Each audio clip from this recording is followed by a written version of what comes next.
Welcome to the deep dive.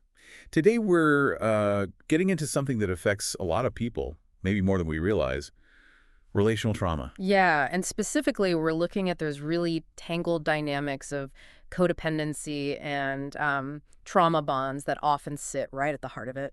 Exactly. And this deep dive, it's really for anyone listening who's ever felt, trapped in an attachment that just felt wrong, And it's unhealthy. incredibly intense, right? So intense that breaking free feels almost, well, impossible. That's it. That feeling where maybe a partner starts to feel almost like a drug.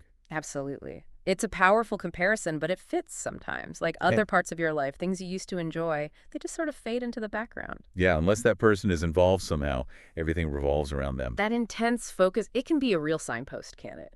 It really can. And, with that kind of focus, it's like you develop blind spots. You start maybe overlooking things, red flags, or minimizing behavior that actually hurts. All because the thought of losing that person is just too terrifying. Right, because you've come to see them as maybe your only source of, Yeah. well, everything.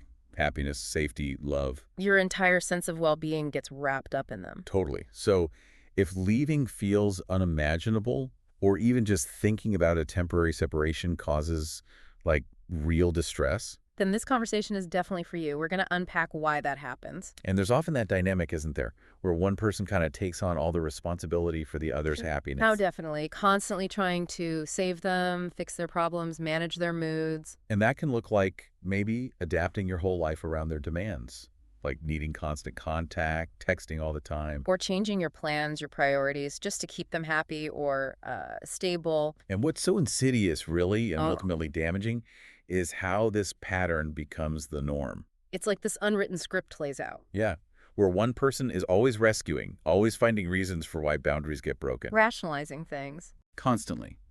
And then reformulating promises, it won't happen again, but it does. It becomes this exhausting cycle, intense closeness, then pulling away, maybe control tactics, even lying. Creating these shared illusions almost that keep you stuck. And it's that pattern, that constant instability and those unmet needs repeated over time. That's what can actually lead to trauma. Right. It's more than just a bad relationship. Much more. It's like your nervous system is just constantly overwhelmed, pinging all the time. And that has lasting effects, doesn't it? On your mental health, obviously, but physical health, too. Absolutely. Our sources really emphasize this. It's not just in your head. We're talking about real physiological changes, like cortisol levels going haywire. Your Yeah. body's stress response just stuck on high alert. Exactly, which can then contribute to other issues, things like addiction maybe, or a weakened immune system. And really impacting your self-esteem, your sense of self-worth, in ways that can even kind of echo down through generations. It's a heavy toll, a really significant impact across your whole life. Yeah. And healing from this kind of trauma, it has its own unique challenges, right? Because the source of the pain is tied up with connection itself. Precisely. Yeah. The very person or relationship that caused the hurt is tangled up with your deepest needs for attachment and safety. Which leads to this really tough spot. Hmm. Even when the relationship is over, the pain doesn't just vanish. Not at all. Our sources talk about the aftermath, leaving that kind of bond feeling almost like a detox. Oh, detox. Wow. What does that actually feel like for someone going through it? It can be incredibly destabilizing, especially at first. A really profound sense of emptiness often hits. Like just lost. Lost, helpless, yeah. And intense anxiety is really common. Sometimes behaviors that feel almost neurotic, obsessive thoughts looping about the relationship, the person. Spinning out, kind of. Exactly. You might swing wildly between feeling totally numb like a zombie and then suddenly incredibly agitated like you're going to explode. One source used that exact phrase. A zombie or a bomb. That really captures the volatility. It's interesting. One of the sources draws a comparison between recovering from, say, a single big traumatic event, like a hurricane or something. Right, something external and clearly defined. Yeah.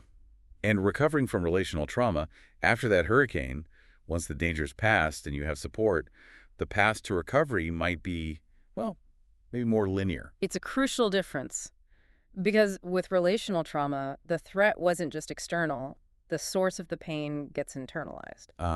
Okay, so it's not just about grieving the person you lost. No, it's also about the damage done to your own sense of self, your trust in yourself, your ability to connect safely with anyone. So healing isn't just moving on. Not in the simple sense. It involves really going inward, addressing those internal wounds, but also, crucially, learning how to rebuild healthy connections eventually. You need both. Okay, so for someone grappling with the aftermath, maybe the relationship ended months or even years ago, what are some common struggles they might still face? Well, one big thing our sources point to is just difficulty being present, really in the moment, Just kind of checked out. or constantly battling this urge to avoid difficult emotions. Anything uncomfortable gets pushed down or away. How does that show up? It could be retreating into pure logic, trying to analyze everything to death instead of feeling it. Hmm. Or maybe becoming hyper-focused on other people's lives and problems. As a distraction. As a distraction, yeah. And then there are patterns of self-attack, being incredibly hard on yourself. That inner critic working overtime. Absolutely. Or, on the flip side, maybe pushing away people who try to get close. Because intimacy itself feels dangerous now. Exactly. If closeness was where the pain happened, your system learns that closeness equals threat. It makes perfect, albeit painful, sense. Oh, wow. And the trauma can actually sort of rewire how the brain perceives things, how it reads social cues. What do you mean? Well, for instance, someone setting a perfectly normal, healthy boundary, just saying no or expressing a need.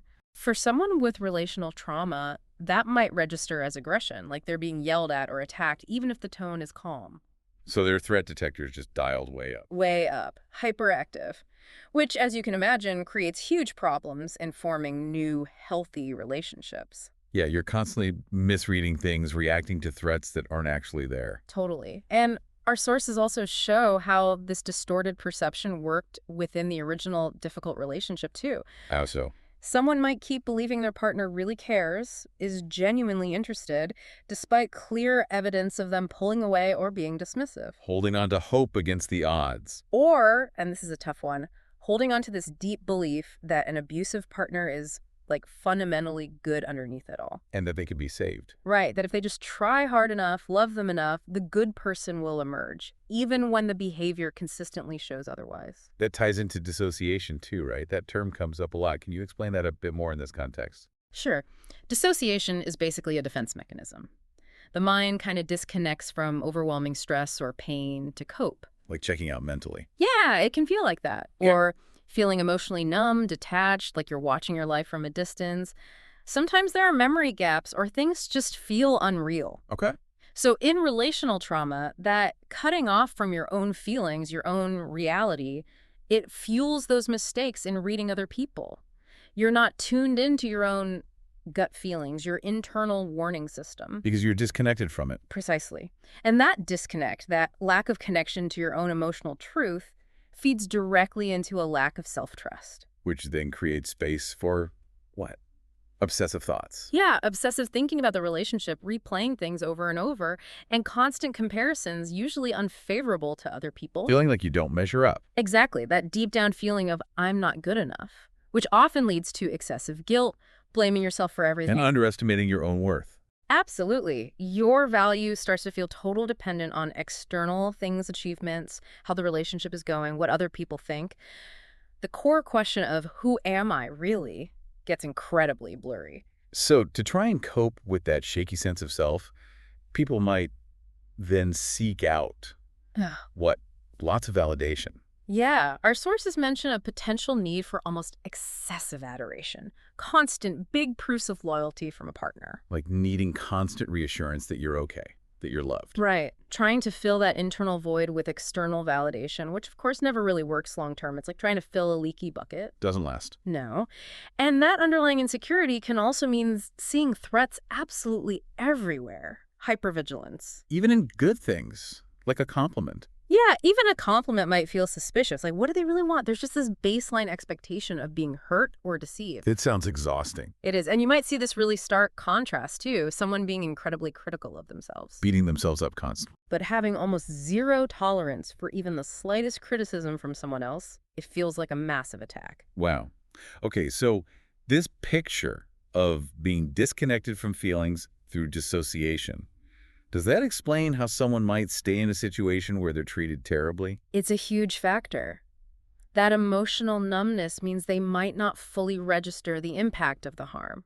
They endure things that seem unbearable from the outside because on some level they're cut off from the full extent of the pain. And that numbing, that distress underneath, that can lead to trying to cope in unhealthy ways. Definitely. Trying to regulate that intense underlying anxiety or pain through other means, maybe substances, maybe excessive shopping, gambling, eating issues. Things that can become addictive. Potentially, yes. They offer temporary relief or distraction, but ultimately they just create more distance from genuine feelings and healthier ways of coping. It's interesting. One source also mentioned the opposite extreme, not just trying to numb out, but like a total rejection of everything. Yes, that can happen too. A kind of renunciation. Rejecting basic needs, maybe neglecting oneself physically or financially, extreme self-denial. Leading to exhaustion, isolation. Poverty even, and framing it as some kind of noble self-sufficiency or asceticism, when really it's another way to avoid vulnerability, avoid connection, avoid the risk of being hurt again. Just retreating from the world. In a very profound way. It really shows the depth of the inner turmoil, doesn't it? It really does. And tragically, our sources also note the potential for really intense self-blame, feeling fundamentally flawed, like there's something inherently wrong with you. Thinking maybe you're actually mentally ill or crazy. And in the most severe cases, even suicidal thoughts can arise from that deep pain and hopelessness. These are incredibly serious consequences. It highlights just how significantly relational trauma dysregulates the entire nervous system. And the dysregulation shows up in other ways too, right? Like problems focusing. Absolutely. Difficulty concentrating, memory problems are common. Your brain is just overloaded. And maybe intense emotions like anger. Huge feelings of rage and hatred can surface, yeah. Sometimes directed inward, sometimes outward. It's all part of that nervous system trying to cope with unbearable stress. Okay, wow. That is a lot to take in, but so important to understand these patterns. So if we were to try and summarize, relational trauma really comes down to these deeply unhealthy attachments. Yeah, where leaving feels psychologically impossible, even when things are clearly destructive. And these patterns of behavior, the saving, the rationalizing, the control, the instability, they get deeply etched in over time. And often at the root, there's this fundamental clash. Incompatible needs, maybe, or really poor communication. Different ideas about what the relationship even is or where it's going. Right. Creating the situation where, even though it hurts so much, breaking up just doesn't feel like an option. And then if separation does happen, that detox period we talked about. It can be brutal. That emptiness, helplessness, the anxiety, the obsessive thoughts. And remembering that healing isn't like getting over a single bad event. Exactly, because the source of the pain became internal. Healing requires working on that relationship with yourself, but also eventually learning to connect safely again. And those ongoing struggles being present, managing emotions, that harsh inner critic, pushing people away. They all point back to those internal wounds that need attention and compassion. Plus, the way the brain can misread cues, make faulty assumptions, dissociate. It all feeds into that lack of self-trust and keeps the cycle going, making it hard to see what healthy connection actually looks like. That constant need for external validation, the Mhm. hypervigilance, the unhealthy coping strategies. It's all just trying to manage overwhelming internal pain. Absolutely. And the end result is this profound dysregulation of the nervous system, affecting focus, memory, emotional stability, leading to feelings like intense rage or deep despair. So as we wrap up this deep dive, maybe a final thought for everyone listening. Yeah. Just take a moment, perhaps later today or this week, and gently consider how some of these dynamics, maybe even subtle versions of them, might show up in different relationships in your life. Not just romantic ones, you mean? Not at all. Mhm. Friendships, family ties, even work relationships sometimes. Just noticing these patterns, becoming aware. That can be the first really powerful step towards building healthier, more authentic connections all around. Exactly. Just something to reflect on.